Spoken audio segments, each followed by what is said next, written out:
Vol de feu, par Quentin Clément. Partie 7. Y a-t-il un démineur dans le wagon? Nom, Idan Ergar. Race, Vabinien. Vu pour la dernière fois, Vabine. Recherché vivant par Alliance Vanit. Méfait, acte de terrorisme. Prime, 50 000 dollars. Note supplémentaire, expert en explosifs, armé et dangereux. Ah putain, un week-end de vacances, ça nous fera du bien, annonça James en s'écroulant sur la banquette du bar. À cette table du café des loyalistes, tout l'équipage du vol de feu venait de prendre place. C'était un lieu calme et détendu où les touristes venus voir les luxuriantes forêts de Vabine ou se détendre dans des hôtels au top du confort pouvaient venir boire un verre en attendant les navettes de transport qui parcouraient la planète. Une jeune humaine approcha d'eux, un petit projecteur holographique sur l'avant-bras avec une liste des boissons et collations à la carte. « Je peux prendre votre commande ?» C'était une femme d'une vingtaine d'années, blonde, un décolleté plongeant sur une poitrine généreuse. Elle nota sur son projecteur ce que prendrait chacun de ses nouveaux clients, sans manquer les regards discrets du capitaine en direction de ses atouts féminins. Quand elle eut fini, elle coupa son projecteur. « Je vous apporte ça dans quelques minutes. » Puis elle se tourna vers James. « Par contre, pour information, les yeux des femmes se trouvent légèrement plus hauts, fit-elle pour tenter de le mettre mal à l'aise, lui faisant savoir qu'elle avait remarqué ses regards indiscrets. Il leva la tête vers son visage. « Ah oui, tiens, c'est vrai, bah comme tout le monde !» répondit-il juste avant de replonger sa vue dans le décolleté de la jeune fille, cette fois de façon totalement évidente. La serveuse fit volte-face, poussant un soupir au passage. « Des fois tu peux être lourd, lança Riley à son capitaine. « C'est bon, se défendit ce dernier. J'étais pas non plus en train de lui faire des avances salaces, c'était juste un petit regard discret, elle avait pas besoin de me le faire remarquer comme ça. » Ouais, bah peut-être qu'elle porte pas un décolleté pour ça et qu'un petit regard discret peut la mettre mal à l'aise. Non mais faut faire la différence entre un homme qui regarde une femme comme un bout de viande en se disant « elle est bonne, je vais me la serrer dans les chiottes » et un autre qui trouve simplement ses formes jolies. Quand je vais dans un musée... Tout l'équipage pouffa de rire. Non mais arrêtez, sérieux, se vexa James. Je vous jure, ça m'est déjà arrivé. Bref, quand je vais dans un musée, je regarde des peintures et je les trouve jolies. Ça veut pas dire que j'ai envie de décrocher le tableau et d'aller me branler dessus dans un coin. Bah les seins c'est pareil, c'est des œuvres d'art et les regarder c'est pas forcément salace. Une minute passa sans qu'aucun des chasseurs de primes ne prenne la parole. On leur apporta leur commande et ils burent tous une gorgée. Je sais pas ce qui est le plus drôle, reprit finalement Bagarre. Toi qui essaies de nous faire croire que tu regardes des seins de façon totalement innocente, ou toi qui essaies de nous faire croire que t'as déjà foutu les pieds dans un musée. L'équipage reprit une légère hilarité qui s'accentua quand Arnel surenchérit. Il va nous dire que c'est là qu'il s'est fait sa cicatrice. Ok, ça va, j'ai compris, râla le capitaine. Vous me prenez pas au sérieux dans la vie civile, mais vous devez admettre qu'une fois dans le feu de l'action, vous suivez mes ordres et qu'on s'en sort plutôt bien. C'est plutôt vrai, acquiesça Ocar. Mis à part de temps en temps quand on fait péter le vaisseau d'un innocent attaqué par des pirates, reprit Elgor. C'est bon, Ocar, hein, on sait tous que tu le défends juste par peur qu'il révèle ton petit secret caché quelque part dans tes quartiers. Rien à voir, surrenfrogna le bas noir. Il a raison, intervint Bagarre. James n'est pas forcément doué avec les femmes, il est un peu ridicule socialement parlant et manque cruellement de charisme. Mais quand il faut prendre les armes et mettre sa vie en danger, il ne recule pas. Il est là pour prendre les décisions rapidement, même dans les pires situations de stress et coordonner tout le monde. Et ça, il le fait bien. C'est vrai, acquiesça finalement Riley. Et en plus, il nous offre ce week-end de vacances. La jeune femme leva son verre. Au capitaine! Le reste de l'équipage copia son geste et répéta au capitaine à l'unisson avant de boire une grande lampée. Et en parlant de vacances, demanda Arnel. C'est une très belle planète, mais on va y faire quoi? Ben y a des musées, attaqua Ocar. C'est bon, soupira James. Les meilleures blagues, c'est les plus courtes. Comme t'habites? Demanda Riley. Tout à fait, répondit le capitaine avec un sourire. C'est la meilleure. Non mais sérieusement, reprit Arnel. Le climat est humide, j'aime pas ça. Nous les écailleux, on a besoin d'un lieu sec. Tracasse pas, reprit Elgor. Si on passe sous l'équateur, on trouve des plages bien plus chaudes. J'en connais une pas mal, avec un très bel hôtel juste à côté où j'allais quand j'avais une course dans le coin. Mouais, souffla le médecin. Le patron deal de la drogue, c'est ça? Je fréquentais son établissement, évidemment qu'il vendait de la drogue. Ça ne fit pas rire tout le monde. Bon, tout le monde est content si on passe sous l'équateur? Insista Arnel. L'équipage acquiesça. On n'a qu'à prendre un transport jusque là-bas, proposa Elgor. Il y a des trains, on y sera en 1 heure ou 2. Motion adoptée. Une foule presque opaque était amassée près des guichets où les billets de train étaient vendus. N'importe qui pouvait sans problème acheter son titre de transport sans passer par là, en utilisant simplement un appareil connecté au réseau. Mais Elgor avait insisté pour payer à l'ancienne, car selon lui, cela faisait partie du folklore de Vabine. On l'avait donc envoyé faire la file tout seul, mais cela ressemblait plus à un attroupement sans coordination, un marché bruyant où les clients se serraient les uns contre les autres dans une mer compacte d'individus issus de toutes les races. Cela lui prit une bonne demi-heure avant de pouvoir faire demi-tour pour tenter de rejoindre ses coéquipiers, en jouant des coudes pour sortir à contre-courant. Un Vabinien encapuchonné le bouscula. Cela aurait été sans conséquence si Elgor n'avait pas senti une pointe métallique le heurter, vraisemblablement cachée sous le vêtement de l'individu. Les Vabiniens étaient la race originaire de cette planète. Braves et fiers, ils étaient le fer de lance de l'Alliance Vanite. Pour une taille moyenne d'1,70 m, ces créatures étaient couvertes d'une épaisse fourrure brune, que la mode voulait teinte de différentes couleurs aux pointes. Leur dos voûté leur donnait toujours une impression nonchalante, alors que leur long bras pendait presque jusqu'à leurs genoux.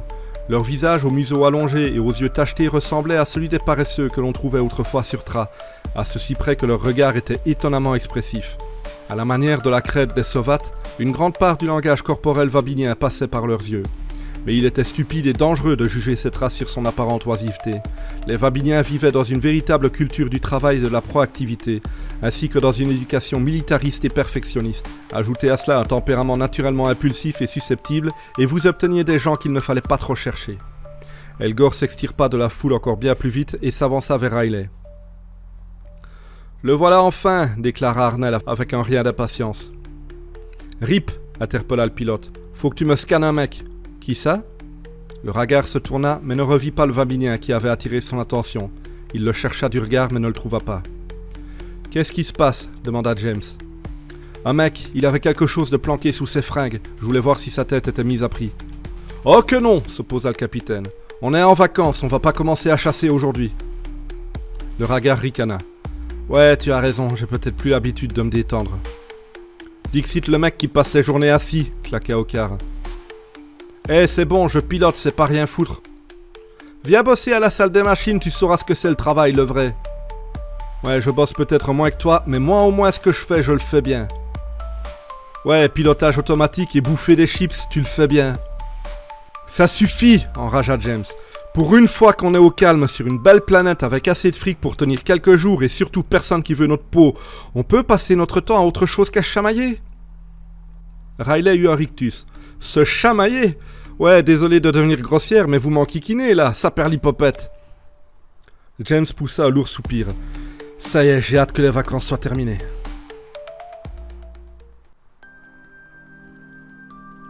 Les trains qui circulaient sur le vaste réseau de rails de Vabine étaient réputés pour être autant un moyen de transport rapide qu'une véritable attraction touristique. En effet, circulant en hauteur, ils offraient toujours une vue superbe sur les forêts majestueuses, aux arbres impressionnants, des lacs immenses où se reflétait le ciel bleu et toutes les merveilles de la planète. Seul Ocar semblait totalement imperméable au charme de Vabine, passant son temps à faire des commentaires tels que « les arbres, j'y vois pas l'intérêt à part foutre le feu » ou encore « je bétonnerais tout ça, on circulerait plus facilement ». Mais sa mauvaise humeur ne se propagea pas au reste de l'équipage, bien décidé à profiter de ses vacances sans imprévu. Ils étaient installés sur 2 banquettes pour 3, se faisant face, séparés par une petite table, une grande fenêtre leur offrant une vue imprenable. Et c'est là que la souris elle dit « Oui, mais moi j'ai été malade », conclut Bagarre, provoquant un rire relativement sonore chez ses compagnons.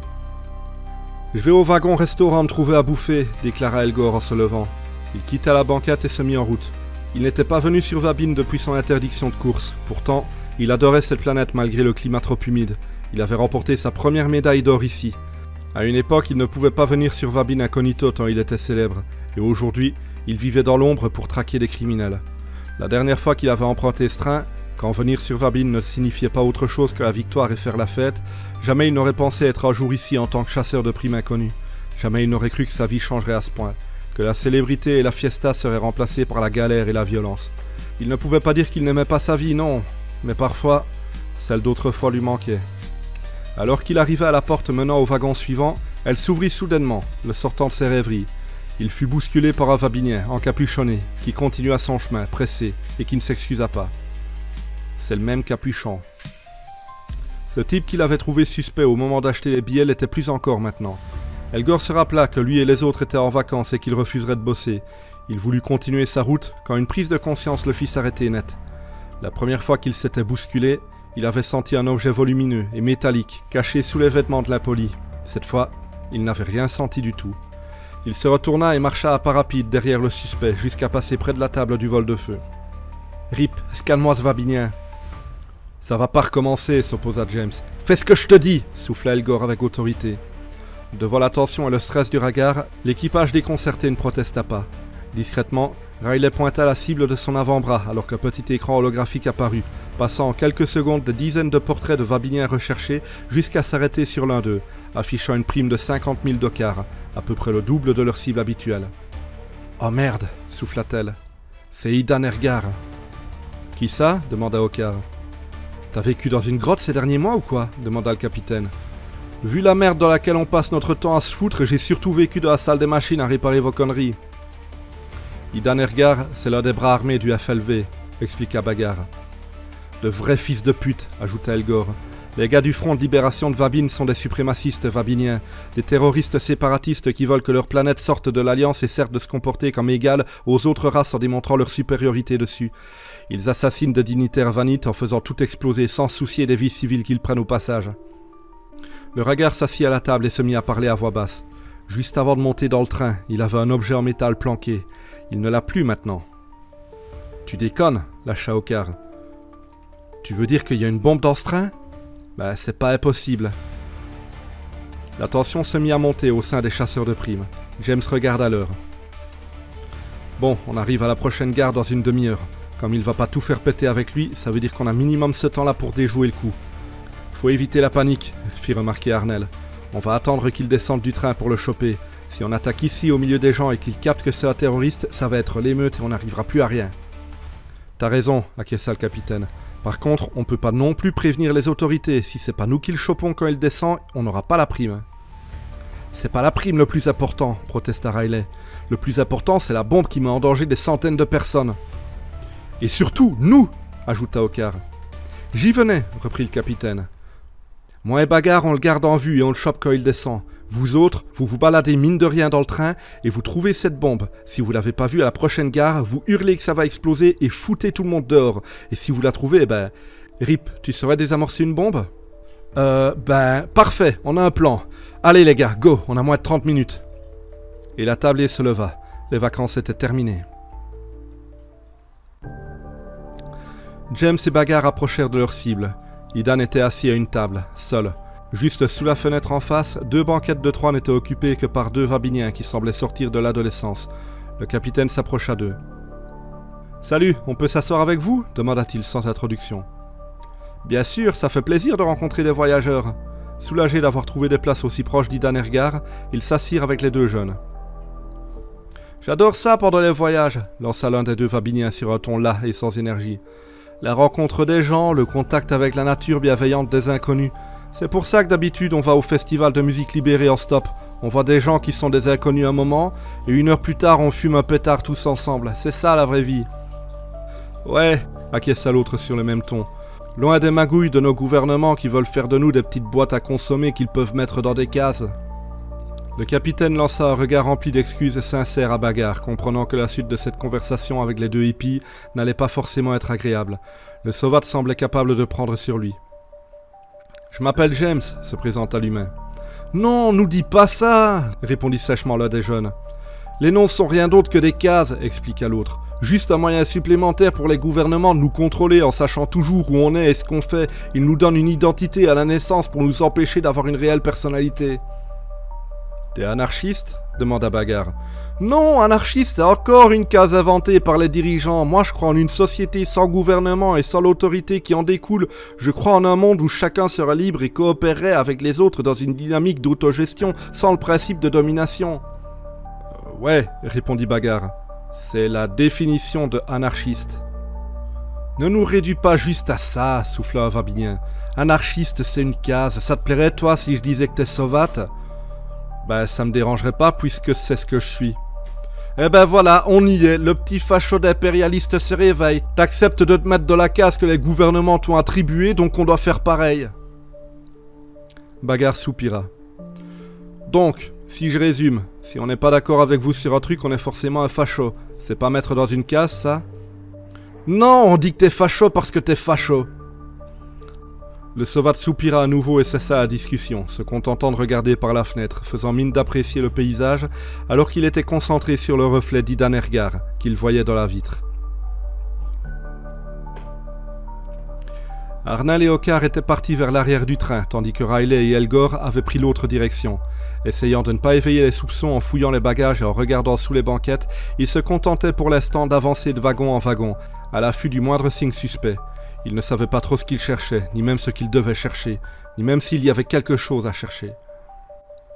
De leur côté, Elgor et Riley s'approchaient des gens, prétendaient que la jeune femme avait perdu son communicateur et demandaient de regarder sous les tables et les sièges. Jusqu'ici, personne ne les en avait empêchés. Mais là aussi, cette tactique ne leur permettait pas de vérifier les compartiments à bagages. Or, à un moment ou à un autre, il faudrait bien trouver le moyen d'aller y regarder. Le temps passait très vite et la gare commençait à s'approcher. La tension au sein de l'équipage grandissait au fur et à mesure que le compte à rebours défilait devant eux, sans qu'ils ne puissent rien faire. Après 5 minutes, ils étaient toujours confiants et motivés à trouver la bombe, mais après un quart d'heure, ils commençaient à réfléchir au meilleur moyen de faire sortir tout le monde en évitant un maximum de panique et en sortant parmi les premiers.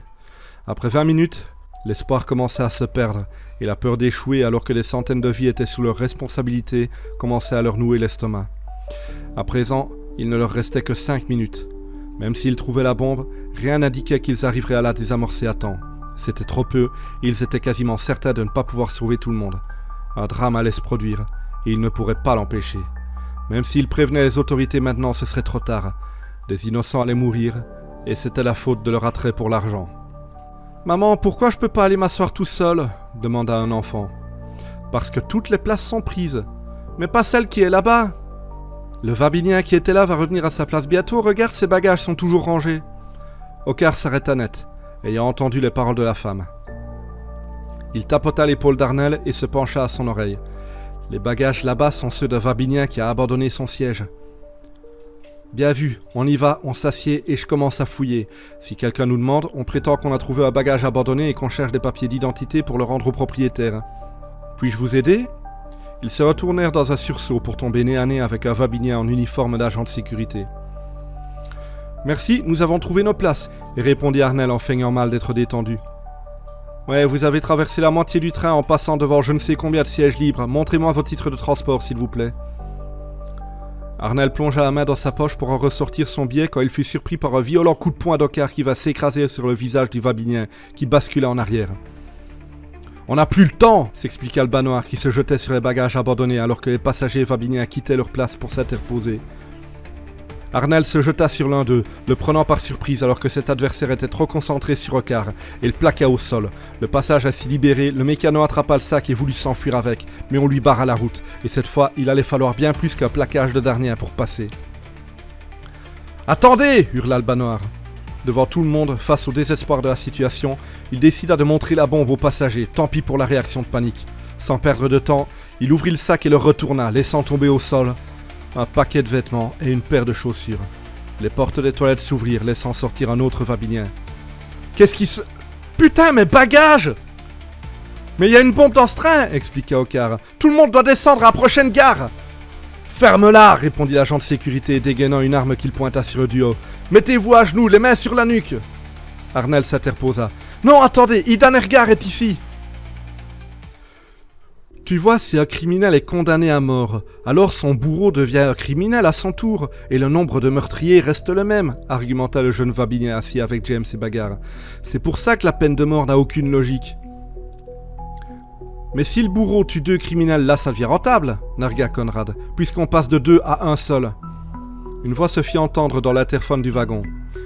Mesdames et messieurs, suite à un problème technique, ce train fera halte en gare de Tongoy, avec 15 minutes de retard, et ne continuera pas sa route. Tous les passagers sont invités à descendre et à prendre la correspondance en direction de... « Et merde !» s'écria James.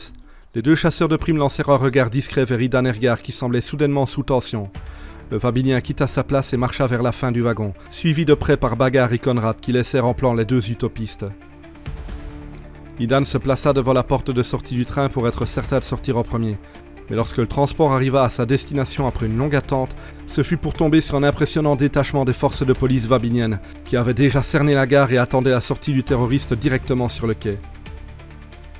Lorsqu'il vit cela, Ethan se tourna vers Conrad, dégaina une arme et la pointa sur le chasseur de primes. « Toi, t'es mon otage !» James pouffa de rire. Il sourit au terroriste. « Mauvaise pioche, monsieur Ergar. » Bagarre sortit un pistolet qu'il pointa sur la tête du Vabinien. James profita alors de sa surprise pour le saisir par le bras, le désarmer dans une douloureuse clé et le balayer au sol. Une fois couché, il fut violemment frappé au visage par le pied du Sovat et perdit connaissance. James s'agenouilla pour le fouiller alors que les autres passagers voyaient la scène, interloqués autant par ce qui se passait dans le train que sur le quai de la gare. Bagarre leva les mains pour attirer l'attention de tout le monde. « Chasseur de primes en mission, c'est un dangereux criminel qu'on doit livrer à la justice. La police l'attend déjà dehors. » L'un des deux jeunes hippies se leva et approcha du Sovat, une mini-caméra à la main. « Je t'ai filmé, salopard! Encore de la violence policière, je vais montrer à tout le monde la façon dont vous jetez un mec au sol alors qu'il vous a pas frappé !» Bagarre soupira une fois de plus. « Et j'imagine que le passage où il a pointé une arme sur nous va être coupé au montage ?» demanda le Sovat. « Le but c'est de montrer la violence dont font preuve les gens dans ton genre !»« Eh bien dans ce cas, voilà un bel exemple que tu vas pouvoir filmer. » Et Bagarre décocha un violent coup de poing au Vabinien qui tomba en arrière, sans connaissance. « J'ai le détonateur !» s'écria James en sortant un petit boîtier de la poche de leur cible.